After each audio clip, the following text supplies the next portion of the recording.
joue 5 fois de suite à ce jeu en remettant systématiquement la carte obtenue dans le paquet et en mélangeant de nouveau les cartes. Du coup, pour K entier entre 1 et 5, ZK c'est la variable aléatoire qui correspond au nombre de points obtenus au 4e tirage.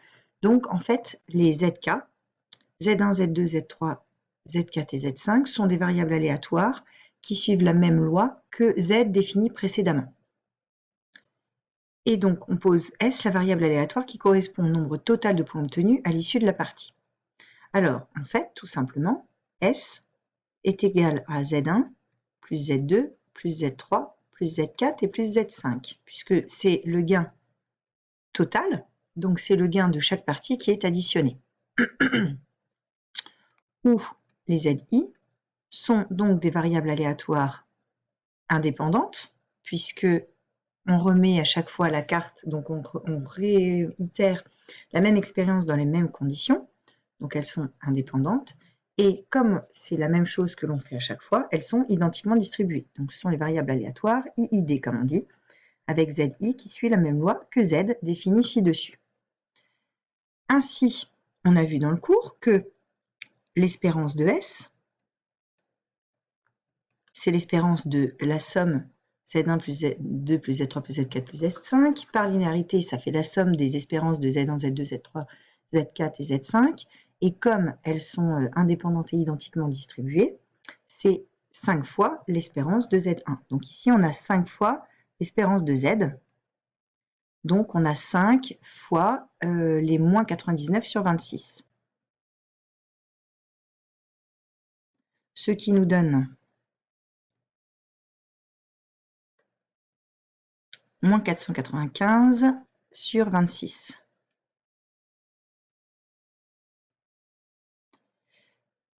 Interpréter le résultat obtenu. Donc ça, moins 495 sur 26, ça fait environ moins 19.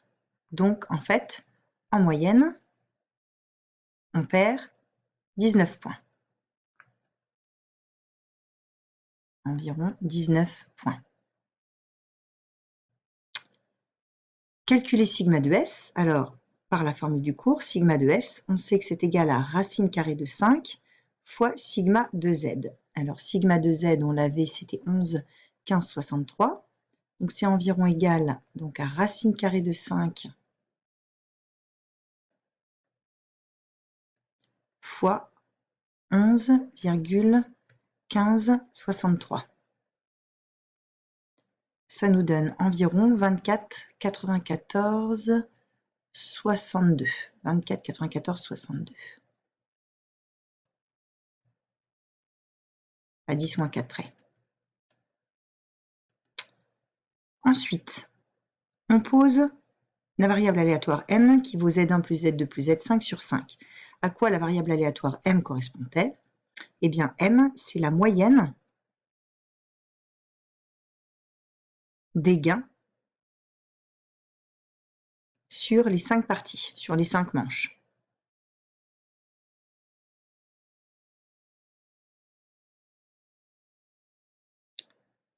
Alors, l'espérance de m, c'est l'espérance de S sur 5, c'est donc égal à 1/5 de l'espérance de S, c'est donc égal à l'espérance de Z,